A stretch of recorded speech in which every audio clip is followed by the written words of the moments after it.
বিশ্বনবী একবার সাইয়েদনা আনাস রাদিয়াল্লাহু তাআলা আনহুকে একটা ছোট্ট জিনিস আনতে পাঠালেন। সাইয়েদনা আনাস রাদিয়াল্লাহু তাআলা আনহু জিনিসটা আনতে যে মদিনার অলিতে গলিতে বাচ্চাদের খেলা দেখে জিনিস আনতে ভুলে খেলায় দাঁড়িয়ে গেলেন। ছোট মানুষ, ছোট্ট একটা বাচ্চা যদি আমার সাথে নেই, সে কি আমার প্রয়োজন বুঝবে? আমার সেন্টিমেন্ট যেরকম বাচ্চা কি ওটা টের পাবে? ছোট্ট আনাসকে বললেন, আমার জুব্বা নিয়ে আসো। বিষ্ণু ইসলাম শাম দেশের জুব্বা পড়তো, বলতেন জুব্বা নিয়ে এসো। জুব্বা আনতে যখন বেরোলেন আনাস রাদিয়াল্লাহু তাআলা আনহু, দেখলেন মদিনার অলিতে গলিতে বাচ্চারা কুতকুত খেলে। কি খেলে?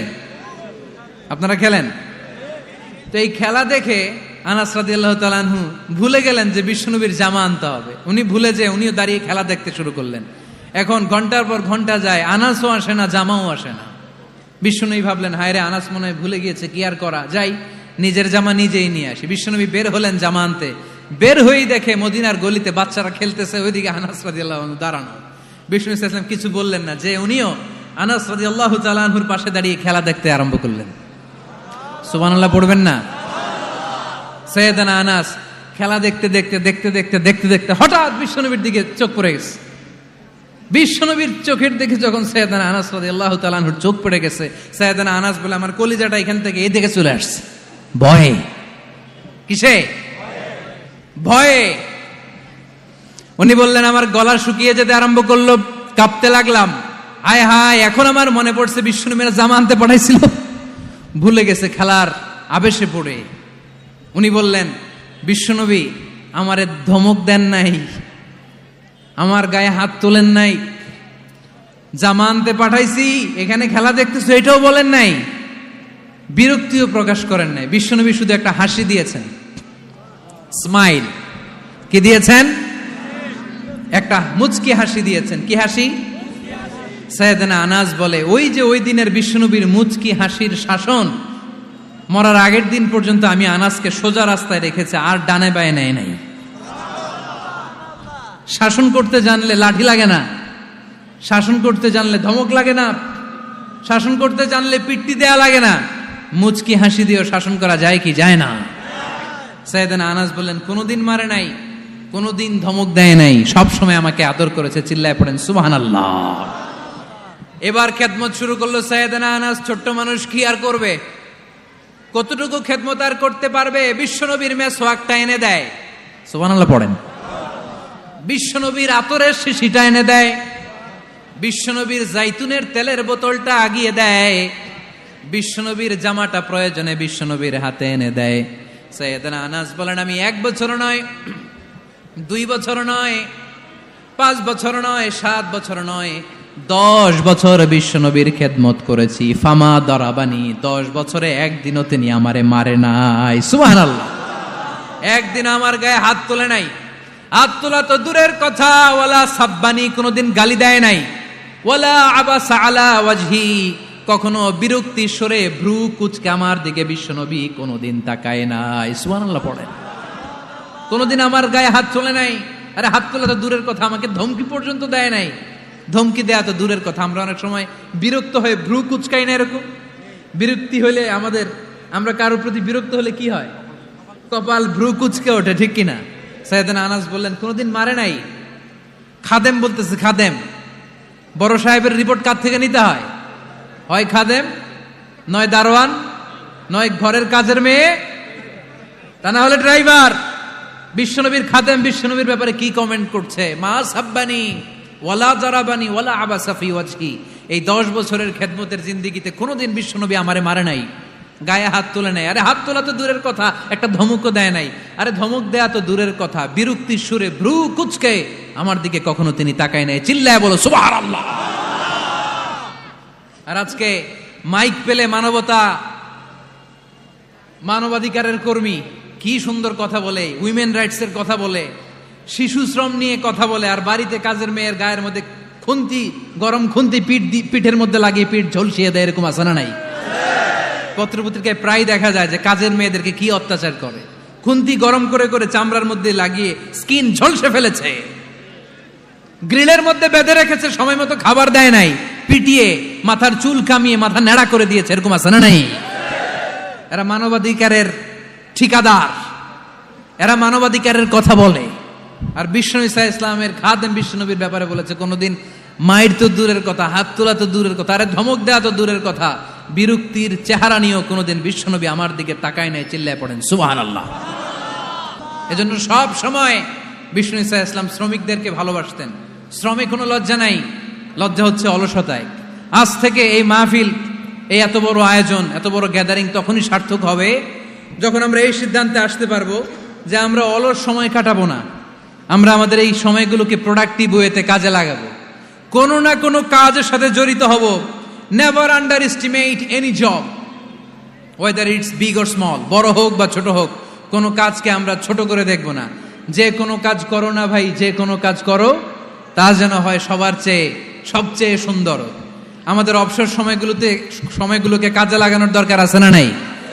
আমরা নিজেদেরকে কর্মঠ করে, কর্মজীবী হিসেবে, শ্রমজীবী হিসেবে নিজেদেরকে প্রতিষ্ঠিত করতে চাই। রাজি আছে মুসলমান? লক্ষ্মীপুরের যুবক ছেলেরা আওয়াজ করে বলো, পারা যাবে? লজ্জা কিসে? লজ্জা কিসে? অনেকে টাঙ্কি মারে, এদিক সেদিক ঘুরে আর বলে আমার আব্বা চেয়ারম্যান। আরে তোর আব্বা চেয়ারম্যান, তুই কি? আমার আব্বা MP, member of the parliament. আরে তোর বাবা এমপি, এটা তো তার গৌরব, তোর কি আছে সেটা বল। এজন্য নিজের পায়ে দাঁড়াবো। অলসতার সাথে আমাদের কোনো সম্পর্ক। আজকের এই মাহফিল থেকে আমরা অলসতা, অকর্মণ্যতাকে নো বলে দিলাম। অলসতাকে আমরা কি বললাম? আরো জোরে বলতে হবে, অলসতাকে কি বলবো?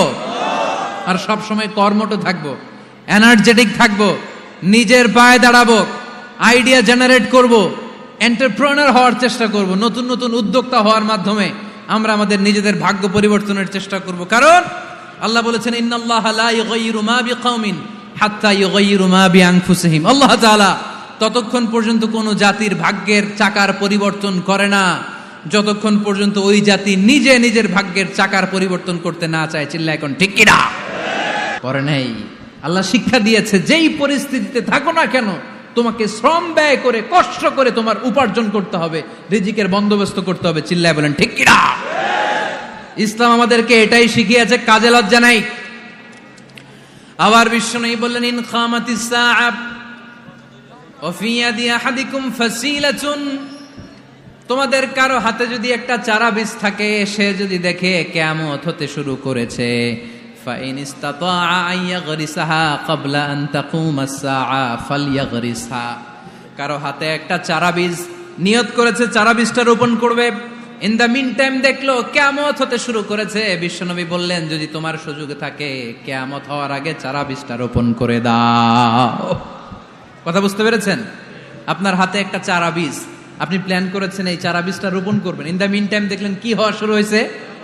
ইযা জুলজিলাতিল আরদু জিলজালাহা, দ্য বিগেস্ট আর্থকোয়েক, ভূমিকম্প শুরু হয়েছে, কিয়ামত হয়ে যাবে। বিশ্বনবী বললেন, কিয়ামত হইতেছে ওদিকে, আর তোমার হাতে যদি চারা বীজ থাকে দেরি করো না, কিয়ামত তোমার কাছ পর্যন্ত আসার আগে সুযোগ পেলে চারা বীজটা রোপণ করে দাও।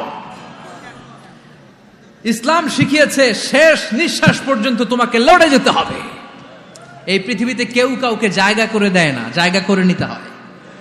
এই পৃথিবীটা, the life is not a bed of roses, এটা ফুল বিছানো কোনো ফুল সজ্জা নয়, এটা কণ্টকাকীর্ণ। কেউ আপনার স্পেস করে দিবে না, কেউ আপনাকে সুযোগ করে দিবে না, কেউ আপনার জায়গা করে দিবে না, বরং আপনি জায়গা করে নিলে টাইনা নিচে নামাবে। কথা বলেন? এজন্য কখনো অলসতাকে স্থান দেয়া যাবে। রাসূল বাত্তালি দুক্কানু শয়তান, অলস মস্তিষ্ক শয়তানের আড্ডা। অলস যদি কেউ থাকে, এটারে টেনে বেঁধে কাজে নামাবেন। পারা যাবে? আলহামদুলিল্লাহ, লক্ষ্মীপুরে এরকম অলস ছেলে পেলে নাই।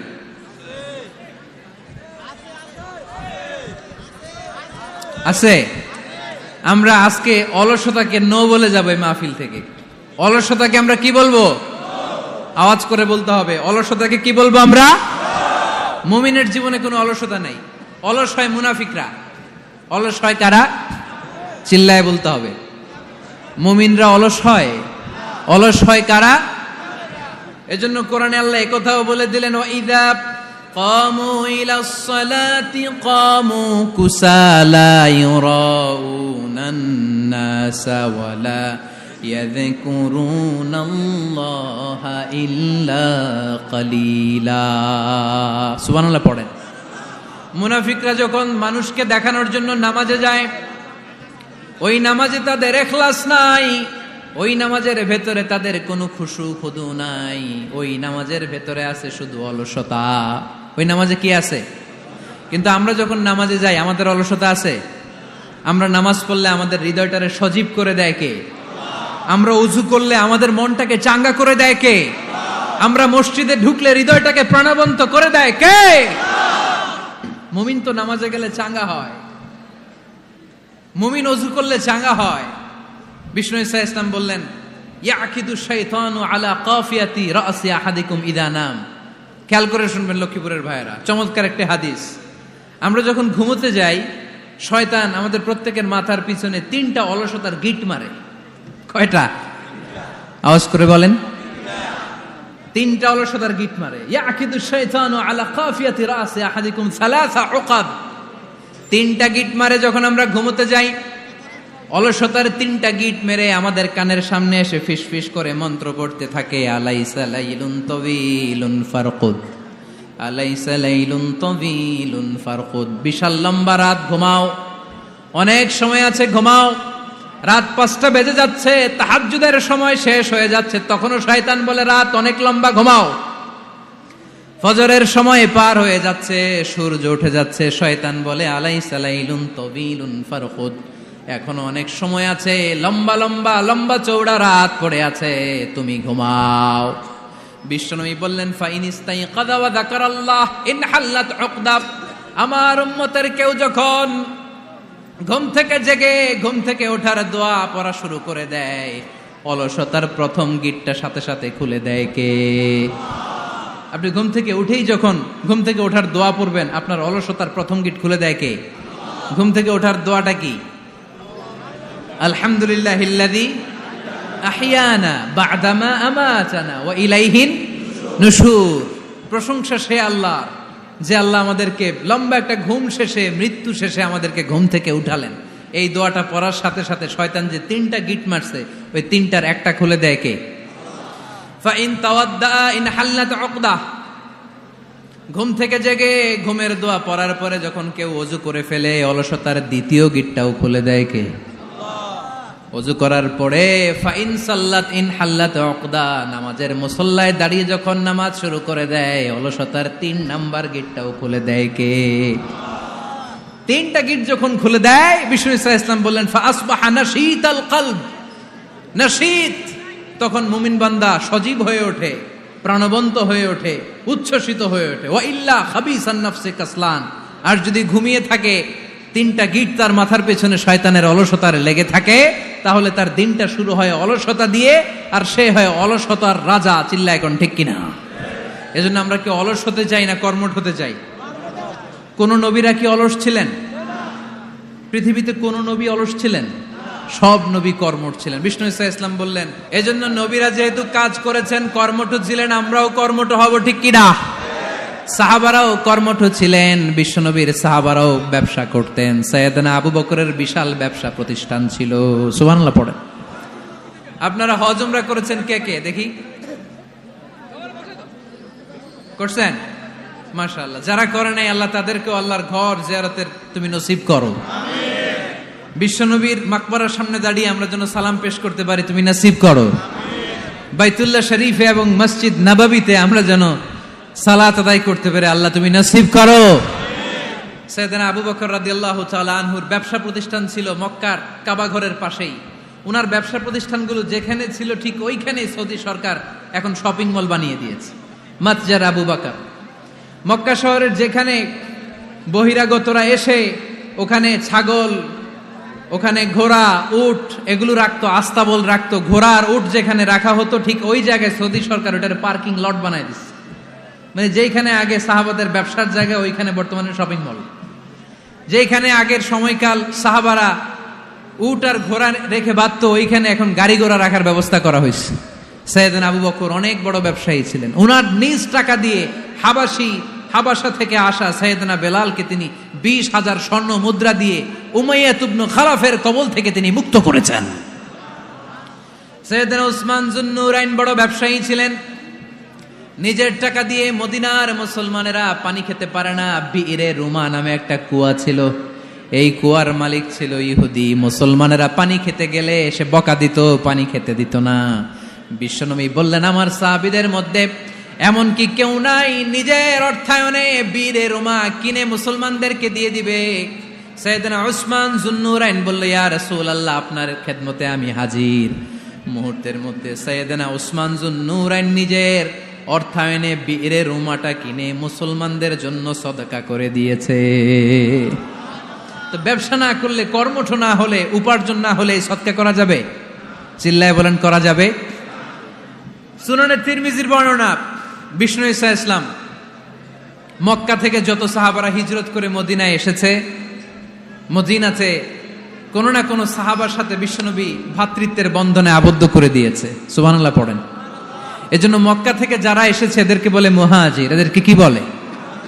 আর মদিনায় যারা ছিল এদেরকে বলে আনসার। এদেরকে কি বলে? আওয়াজ করে উত্তর দিবেন। মক্কা থেকে যারা এসেছে তাদের নাম মুহাজির, আর যারা মদিনার সাহাবী তাদের নাম আনসার। আজকে এই মাহফিলে লক্ষ্মীপুর এর বাইরে থেকে কারা কারা আসছেন দেখি?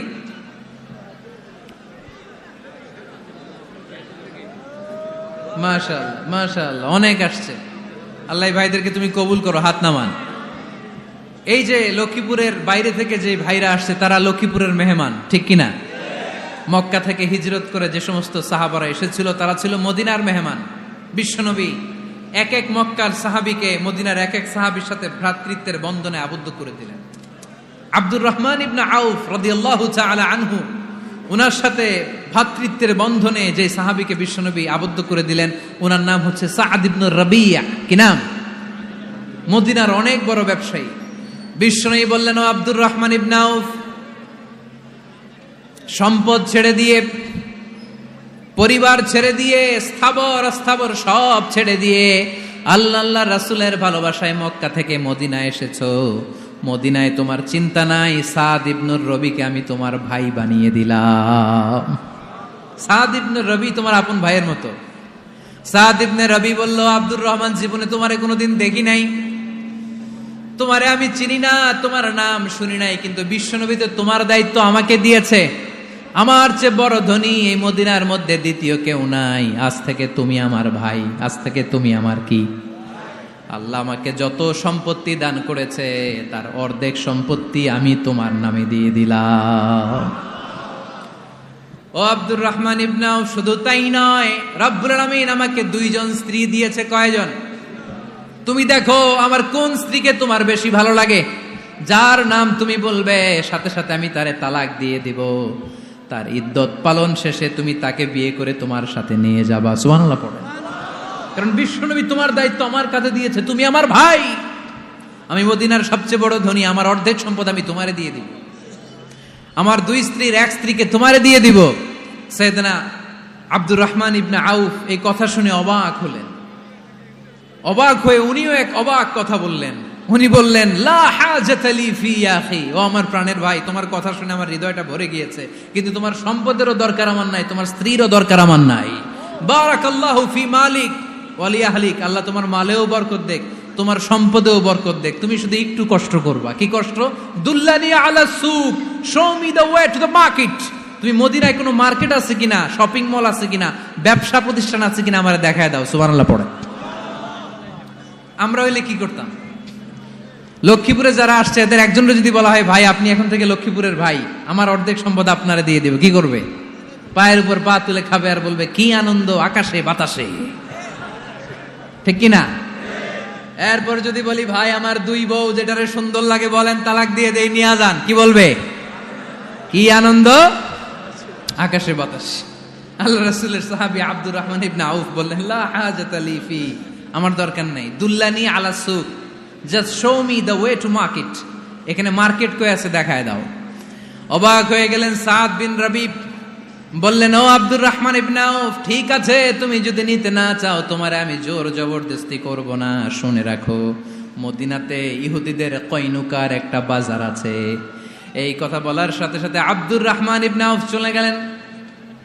এর পরের দিন অল্প কিছু পনির আর ঘি দিয়ে ব্যবসা শুরু করলেন। পনির আর ঘিয়ের ব্যবসা করতে করতে করতে করতে ব্যবসায় তিনি এত লাভ করলেন, উনি বললেন আমি যদি কখনো মদিনার বালুর মধ্যে হাত দিতাম ওই বালুটারও সোনা বানায় দিত কে? দুল্লানি আলা সুক, লক্ষ্মীপুরের কর্মঠ যুবক ভাইরা, এ আব্দুর রহমান ইবনে আউফ আমাদের প্রেরণা। উনি অন্যের ঘাড়ে পাড়া দিয়ে খেতে চায় নাই, আরেকজনের উপর ডিপেন্ডেন্ট বা নির্ভরশীল হতে চায় নাই। তিনি স্বাবলম্বী হওয়ার শিক্ষা লেসেন কিয়ামত পর্যন্ত গোটা বিশ্বের যুবকদের জন্য রেখে গিয়েছে। চিল্লায় বলো ঠিক কিনা?